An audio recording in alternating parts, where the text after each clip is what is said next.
जय पुष्कराज के दोस्तों, ब्रह्मनगरी पुष्करराज महाराज के प्रधान वराह घाट से पंडित पवन कुमार करीट का आप सभी सनातन धर्म प्रेमियों के पुनीत चरणों में सादर प्रणाम। भक्तों, हमारे चैनल का उद्देश्य सनातन धर्म के व्रत उत्सव जिनके बारे में आप कदाचित ज्ञान तो रखते हैं, परंतु सही जानकारी के अभाव में आप उसके पुण्य एवं लाभ से वंचित हैं। पंडित जी का प्रयास यह है कि आप सभी देवियों और सज्जनों को अपनी सनातन संस्कृति से अपने ढंग से परिचित कराएं। आशा है आप सभी अवश्य लाभान्वित होंगे और हमारा उद्देश्य सफल होगा। मित्रों, यदि आप हमारे चैनल को पहली बार देख रहे हैं और आपने अभी तक हमारे चैनल को यदि सब्सक्राइब नहीं किया है तो निवेदन था कि आप हमारे चैनल को सब्सक्राइब करें। किसी भी प्रकार का कोई आपकी नज़र में सुझाव हो तो अवश्य कमेंट बॉक्स के अंदर जाकर के अपना सुझाव दें, जिससे कि आने वाले समय के अंदर हम हमारे आने वाले वीडियोस के अंदर आपके सुझावों को स्वीकार करके उचित स्थान प्रदान कर सकें। मित्रों, जैसा कि आप सभी को विदित है, सनातन धर्म में समस्त व्रतों में एकादशी को सर्वोत्तम माना गया है। एकादशी को संसार के मैल को धोने वाला परम साबुन के समान माना गया है, अर्थात यह संसार के सभी प्रकार के मैल को साफ करने का सामर्थ्य रखता है।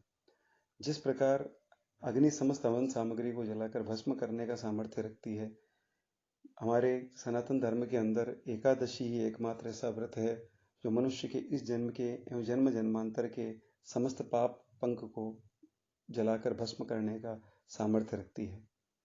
एकादशी के संभव के दिन यथा दिन संभव हो सके तो अन्न का त्याग अवश्य करना चाहिए। एकादशी का व्रत करने वाला मनुष्य इस लोक में समस्त सुखों को भोग कर वैकुंठ में अंत में परम पद को अवश्य प्राप्त करता है। एकादशी पाप राशि के लिए परम औषधि परम संजीवनी मानी गई है। श्रावण मास के शुक्ल पक्ष में आने वाली एकादशी पुत्रदा के नाम से विख्यात है। जैसा कि आप सभी को इसके नाम से ही ज्ञात होता है कि यह मनुष्य को पुत्र प्रदान करने में सामर्थ्यवान होने के कारण पुत्रदा कहलाती है। भक्तों, हमारे सनातन धर्म के अंदर प्रत्येक मनुष्य पर जन्म लेते ही 3 प्रकार के ऋण चढ़ जाते हैं। वे 3 ऋण हैं देव ऋण, ऋषि ऋण एवं पितृ ऋण।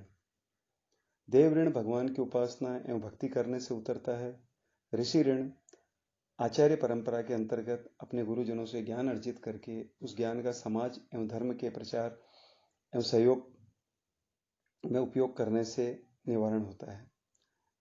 तीसरा पितृ ऋण होता है जो गृहस्थ आश्रम में प्रवेश करके संतानोत्पत्ति करके वंश वृद्धि करके अपने वंश के पितरों को तर्पण करके चुकाया जाता है।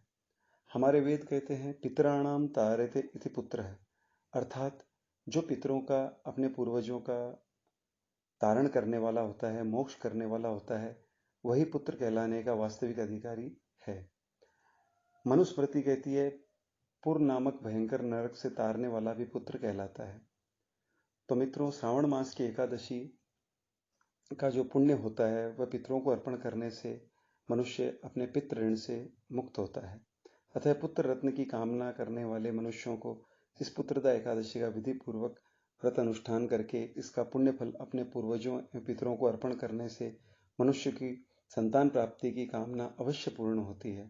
अतः श्रद्धा एवं संयम से इस व्रत को प्रत्येक श्री वैष्णव भक्त को अवश्य करना चाहिए। आइए पंडित जी के साथ इस महाव्रत की कथा का श्रवण करके परम पुण्य का फल प्राप्त कीजिए। बोलिए श्री कृष्ण चंद्र भगवान की जय। भगवान श्री युधिष्ठिर कहते हैं कि हे श्री कृष्ण, मुझे कृपा करके पुत्रदा एकादशी का महात्म्य श्रवण करवाइए, जिससे कि मेरी जिज्ञासा का शमन हो। युधिष्ठिर जी पूछते हैं, हे मधुसूदन, श्रावण के शुक्ल पक्ष में किस नाम की एकादशी होती है? कृपया मेरे सामने उसका वर्णन कीजिए। भगवान श्री कृष्ण कहते हैं, हे राजन, प्राचीन काल की बात है, द्वापर युग में प्रारंभ का ही समय था। तब माहिष्मतिपुर में राजा महीजीत अपने राज्य का पालन करते थे, किंतु उनके कोई पुत्र नहीं था, इसलिए वह राज्य सुखदायक उन्हें प्रतीत नहीं होता था। अपनी अवस्था अधिक देखकर राजा को बड़ी चिंता हुई। उन्होंने प्रजा वर्ग के साथ बैठकर इस प्रकार कहा, हे प्रजाजनों, इस जन्म में मुझसे कोई भी पातक अर्थात किसी भी प्रकार का कोई पाप नहीं हुआ है। मैंने अपने खजाने में अन्याय से कमाया हुआ धन भी कभी जमा नहीं किया है। ब्राह्मणों और देवताओं का धन भी मैंने कभी नहीं लिया है। अपनी प्रजा का मैंने हमेशा पुत्रवत पालन किया है। धर्म से पृथ्वी पर अधिकार जमाया तथा दुष्टों को वे बंधु और पुत्रों के समान ही क्यों न रहे हों, अवश्य दंड दिया है। शिष्ट पुरुषों का सदा सम्मान किया और किसी को द्वेष का पात्र नहीं समझा। फिर यह क्या कारण है जो मेरे घर में आज तक पुत्र रत्न उत्पन्न नहीं हुआ? आप लोग इसका विचार करें। राजा के यह वचन सुनकर प्रजा और पुरोहितों के साथ ब्राह्मणों ने उनके हित का विचार करके गहन वन में प्रवेश किया। राजा का कल्याण चाहने वाले वे सभी लोग इधर उधर घूमकर ऋषियों द्वारा सेवित आश्रमों की तलाश करने लगे। इतने में ही उन्हें मुनि श्रेष्ठ लोमश का दर्शन हुआ। लोमश जी धर्म के तत्वज्ञ, संपूर्ण शास्त्रों के विशिष्ट विद्वान, दीर्घायु और महात्मा कहलाते हैं। उनका शरीर लोम से भरा हुआ है। वे ब्रह्मा जी के समान तेजस्वी हैं। एक एक कल्प बीतने पर उनके शरीर का एक एक लोम विशीर्ण होता है, अर्थात टूटकर गिरता है, इसलिए उनका नाम लोमश हुआ। वे महामुनि तीनों कालों की बातें जानते हैं। उन्हें देखकर सब लोगों को बड़ा हर्ष हुआ। उन्हें निकट आया देख लोमश जी ने पूछा, तुम सब लोग किस लिए यहाँ आए हो? अपने आगमन का कारण बताओ। तुम लोगों के लिए जो हितकर कार्य होगा उसे मैं अवश्य करूंगा। तब राजा की प्रजा ने कहा, हे ब्राह्मण, इस समय महिजीत नाम वाले जो राजा हैं उनके कोई पुत्र नहीं है। हम लोग उन्हीं की प्रजा हैं जिनका उन्होंने पुत्र की भांति पालन किया है। उन्हें पुत्रहीन देखकर, उन्हें दुख से दुखित होकर हम तपस्या करके, दृढ़ निश्चय करके यहाँ आए हैं। हे ब्राह्मणों में उत्तम, हे द्विजोत्तम, राजा के भाग्य से इस समय हमें आपका दर्शन मिल गया है। महापुरुषों के दर्शन से ही मनुष्यों के समस्त कार्य सिद्ध हो जाते हैं। अर्थात हे मुनि श्रेष्ठ, अब हमें उस उपाय का उपदेश कीजिए जिससे राजा को पुत्र की प्राप्ति हो। उनकी यह बात सुनकर महर्षि लोमश 2 घड़ी तक ध्यानमग्न हो गए। तत्पश्चात राजा के प्राचीन जन्म का वृत्तांत जानकर उन्होंने कहा, हे प्रजाजनों सुनिए। राजा महिजीत पूर्व जन्म में मनुष्यों को चूसने वाला धनहीन वैश्य था। वह वैश्य गांव गांव घूमकर व्यापार किया करता था। एक दिन जेठ महीने के शुक्ल पक्ष में 10वीं तिथि को जब दोपहर का सूर्य तप रहा था, वह गांव की सीमा में एक जलाशय पर पहुंचा। पानी से भरी हुई बावली देखकर वैश्य ने वहां जल पीने का विचार किया। इतने में ही वहां बछड़े के साथ में एक गाय भी आ पहुंची। वह प्यास से व्याकुल होकर गर्मी से पीड़ित थी, अतः बावड़ी में जाकर जल पीने लगी। उस महाजन वैश्य ने पानी पीती हुई गाय को हाँककर दूर हटा दिया और पहले स्वयं पानी पिया। उसी पाप कर्म के कारण राजा इस समय पुत्रहीन हुए हैं। किसी जन्म के पुण्य से इन्हें अकंटक राज्य की प्राप्ति अवश्य हुई है, परंतु इनके वंश में पुत्र जन्म नहीं हुआ है। तभी प्रजा ने कहा, हे मुने, पुराणों में सुना जाता है प्रायश्चित रूप पुण्य से पाप नष्ट होता है, अतः पुण्य का उपदेश कीजिए जिससे उस पाप का नाश हो जाए।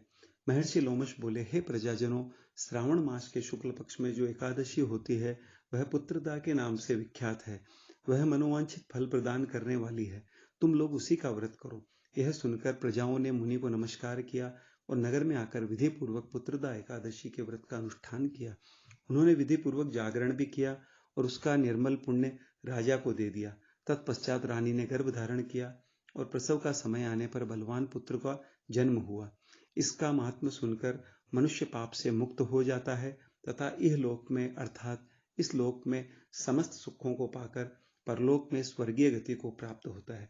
बोलिए श्री कृष्ण चंद्र भगवान की जय, द्वारिकाधीश की जय, एकादशी मैया की जय, श्री ब्रह्म पुष्कर राज महाराज की जय, भक्त और भगवान की जय।